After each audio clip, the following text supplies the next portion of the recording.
ನಮಸ್ಕಾರ ಸ್ನೇಹಿತರೆ. ಈ ಪಿಕ್ಚರ್ಗಳನ್ನು ನೋಡಕತ್ರ ಮನಸ್ಸಿಗೆ ಭಾಳ ನೋವಾಗ್ತೈತಿ. ಆರ್ ಸಿ ಬಿ ಕಪ್ ಗೆದ್ದ ಖುಷಿ ಒಂದಿನೂ ಪೂರ್ತಿ ಉಳಿಲಿಲ್ಲ.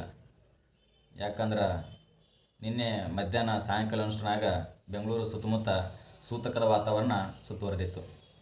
ಆ ಖುಷಿ ಒಂದು ದಿನವೂ ಕಂಪ್ಲೀಟಾಗಿ ಎಂಜಾಯ್ ಮಾಡೋಕ್ಕೆ ಬಿಡಲಿಲ್ಲ. ಯಾಕಂದ್ರೆ ಸುಮಾರು 11 ಸಾವುಗಳು, 40ಕ್ಕೂ ಹೆಚ್ಚು ಇಂಜುರಿಗಳು ಆದವು.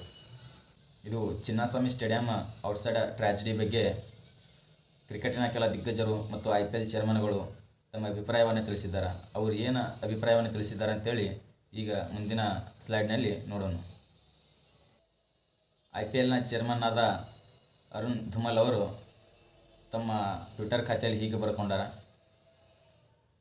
When the stampede happened, officially and management inside were not aware of it. They had just started their celebration. When they got to know about the incident, they would have stopped their event thereafter. It's a very tragic thing to witness. My condolences ಹೇಳ್ತಾರೆ ಅವರು. ಈ ಘಟನೆ ನಡೆದಂಥ ಸಂದರ್ಭದಲ್ಲಿ RCB management ಆಗಿರ್ಬೋದು ಮತ್ತು ಅಲ್ಲಿರುವಂಥ ಯಾವುದೇ ಪ್ಲೇಯರ್ಗಳಿಗೂ ಇದ್ರ ಬಗ್ಗೆ ಮಾಹಿತಿ ಇರಲಿಲ್ಲ ಅಂತ ಹೇಳ್ತಾರೆ ಅವರು. ಈ ಮಾಹಿತಿ ಅವರಿಗೆ ಗೊತ್ತಾದ ತಕ್ಷಣವೇ ಅವರು ಇವೆಂಟ್ ಕ್ಯಾನ್ಸಲ್ ಮಾಡಿ ಸ್ಟಾಪ್ ಮಾಡಿ ಅಲ್ಲಿಂದ ಹೋದರು ಅಂತೇಳಿ IPLನ ಚೇರ್ಮನ್ ಆದ ಅರುಣ್ ಧುಮಲ್ ಅವರು ಈ ರೀತಿ ಹೇಳಿದ್ದಾರೆ. ಈ ಘಟನೆ ನಡೆದ ಒಂದು ದಿನದ ಮೇಲೆ ನಮ್ಮ RCB ಮ್ಯಾನೇಜ್ಮೆಂಟಿಂದ ಆಫೀಸಿಯಲಿ ಅನೌನ್ಸ್ಮೆಂಟ್ ಮಾಡ್ತಾರೆ. The unfortunate incident in Bengaluru yesterday has caused a lot of anguish and pain to the RCB family.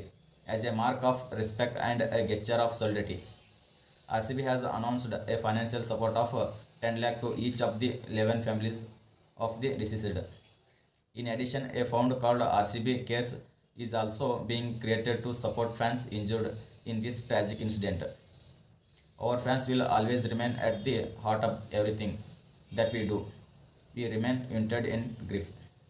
RCB ಮ್ಯಾನೇಜ್ಮೆಂಟ್ದವ್ರು ಹೇಳ್ತಾರೆ, ಈಗ ಪ್ರತಿಯೊಂದು ಕುಟುಂಬಕ್ಕೂ 10 ಲಕ್ಷ ರೂಪಾಯಿ ಕೊಡ್ತೀವಿ ಅಂತೇಳಿ RCB ಮ್ಯಾನೇಜ್ಮೆಂಟ್ದವರು ಅನೌನ್ಸ್ ಮಾಡ್ಯಾರ. ರೊಕ್ಕಿಂದ ಎಲ್ಲನೂ ಸಿಗೋದಿಲ್ಲಲ್ಲ.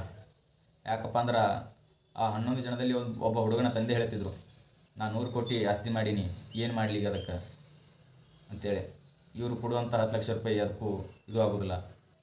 ಆದರೂ ಒಳ್ಳೆ ಗೆಸ್ಚರ್ ನಮ್ಮ RCB ಕಡೆಯಿಂದ, ವೆಲ್ ಡನ್ ಅಂತ ಹೇಳ್ಬೋದು ಇದಕ್ಕೆ. ಇನ್ನು ನಮ್ಮ ಗ್ರೇಟ್ ಸಚಿನ್ ತೆಂಡೂಲ್ಕರ್ ಅವರು ಕೂಡ ತಮ್ಮ ಟ್ವಿಟರ್ ಖಾತೆಯಲ್ಲಿ ತಮ್ಮ ಸಂತಾಪವನ್ನು ವ್ಯಕ್ತಪಡಿಸಿದ್ದಾರೆ. What happened at Chinnaswamy stadium Bengaluru is beyond tragic. My heart goes out to every affected family.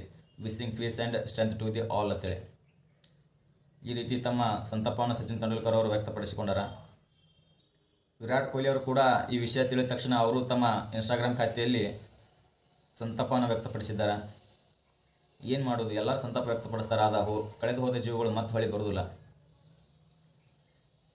ಈ ಘಟನೆಗೆ ಮುಖ್ಯ ಕಾರಣ ಯಾರಪ್ಪ ಅಂದ್ರೆ ನಮ್ಮ ರಾಜ್ಯ ಸರ್ಕಾರ ಅಂತ ಹೇಳ್ಬೋದು. ಯಾಕಪ್ಪ ಅಂದ್ರೆ ಸರಿಯಾದ ವ್ಯವಸ್ಥೆನೇ ಮಾಡಿರಲಿಲ್ಲ. ಅವರು ಸರಿಯಾಗಿ ಪ್ಲ್ಯಾನ್ ಇರಲಿಲ್ಲ, ವ್ಯವಸ್ಥೆ ಇರಲಿಲ್ಲ. ಡೈರೆಕ್ಟ್ ಮಾನ್ಯ ಕಪ್ ಗೆದ್ದಾರ ಒಂದು ದಿನದಾಗ ಜನರಿಂದ ಎಲ್ಲ ಮೆಚ್ಚುಗೆ ಗಳಿಸಬೇಕು, ಮತ್ತು ಮುಂದಿನ ಎಲೆಕ್ಷನ್ದಾಗ ನಮಗೆ ಒಳ್ಳೆ ವೋಟಿಂಗ್ ಸಿಗ್ತಾವ ಅನ್ನೋ ಉದ್ದೇಶದಿಂದ ತಮ್ಮ ರಾಜಕೀಯ ಬೇಳೆಯನ್ನು ಬಯಸ್ಕೊಳ್ಳೋ ಸಲುವಾಗಿ ಇವತ್ತು 11 ಜನಕ್ಕೆ ಬಲಿ ಕೊಟ್ಟರು ಅವರು. ಇನ್ನು ನಾ ನ್ಯೂಸ್ ನೋಡ್ತಿದ್ದೆ, DK ಶಿವಕುಮಾರ್ ಅವರು ಒಂದರದಾಗ ಅಳಕತ್ತಿದ್ರು. ಮತ್ತು ಇನ್ನು ಕುಮಾರಸ್ವಾಮಿ ಹೇಳ್ತಿದ್ರು ಅವರು ಅಳ್ತಾರ ಅಂತೇಳಿ ಅದಕ್ಕೆ ವ್ಯಂಗ್ಯವಾಗಿ ಮಾತನಾಡ್ತಿದ್ರು. ಇನ್ನು BJP ಹೇಳಬೇಕಾದ್ರೆ ಅವರು RCB ಕಪ್ ಗೆದ್ದ ತಕ್ಷಣ ಟ್ವೀಟ್ ಮಾಡಿದರು, 18 ವರ್ಷಗಳ ಬಳಿಕ ಕಪ್ ಗೆದ್ದಿದ್ದಕ್ಕೆ ಅಭಿನಂದನೆಗಳು ಅಂತ ಹೇಳ್ತಾರೆ. ಅದೇ ಈ ಟ್ರ್ಯಾಜಿಡಿ ನಡೆದ ತಕ್ಷಣ ಆ ಟ್ವೀಟ್ ಡಿಲೀಟ್ ಮಾಡಿ ಈಗ ತಮ್ಮ ರಾಜಕೀಯ ಬೇಳೆ ಬೇಯಿಸ್ಕೊಳ್ಳೋಕೆ ಈಗ ಸರ್ಕಾರದ ವಿರುದ್ಧ ತಮ್ಮ ಪ್ರತಿಭಟನೆ ಚಾಲೂ ಮಾಡ್ಯಾರ. ತಮ್ಮ ಮನಸ್ಸಿಗೆ ಹೆಂಗೆ ಬರ್ತಾ ಹಂಗೆ ಹೇಳಿಕೆಗಳನ್ನು ಕೊಡೋಕೆ ಚಾಲೂ ಮಾಡ್ಯಾರ. ಎಲ್ಲ ಪಕ್ಷಗಳು ಒಂದೇ ಸ್ನೇಹಿತರೆ, ಯಾರೂ ಜನರ ನೋವಿಗೆ ಸ್ಪಂದಿಸೋದಿಲ್ಲ, ತಮ್ಮ ರಾಜಕೀಯ ಬೇಳೆಯನ್ನು ಬೇಯಿಸ್ಕೊಳ್ಳೋಕ್ಕೆ ನೋಡ್ತಾರೆ. ವಿರಾಟ್ ಕೊಹ್ಲಿ ಅವರು ಹೇಳಿದ್ದಾರೆ, ಆದಷ್ಟು ಸೇಫ್ ಇರಿ ಅಂತೇಳಿ. ಜಾಸ್ತಿ ದಾಂಧಲಿ ಮಾಡಲಾರೆ, ಎಲ್ಲರೂ ಸೇಫ್ ಇರಿ ಅಂತ ನಾನು ಹೇಳೋಕೆ ಬಯಸ್ತೀನಿ. ವಿಡಿಯೋ ನೋಡಿದ ಎಲ್ಲರಿಗೂ ಧನ್ಯವಾದಗಳು. ಫಸ್ಟ್ ಟೈಮ್ ನಮ್ಮ ಚಾನಲ್ ವಿಸಿಟ್ ಮಾಡಿದ್ರೆ ಸಬ್ಸ್ಕ್ರೈಬ್ ಮಾಡ್ಕೊರಿ, ಹಾಗೆ ಬೆಲ್ ಐಕನ್ ಕ್ಲಿಕ್ ಮಾಡಿರಿ. ಧನ್ಯವಾದಗಳು.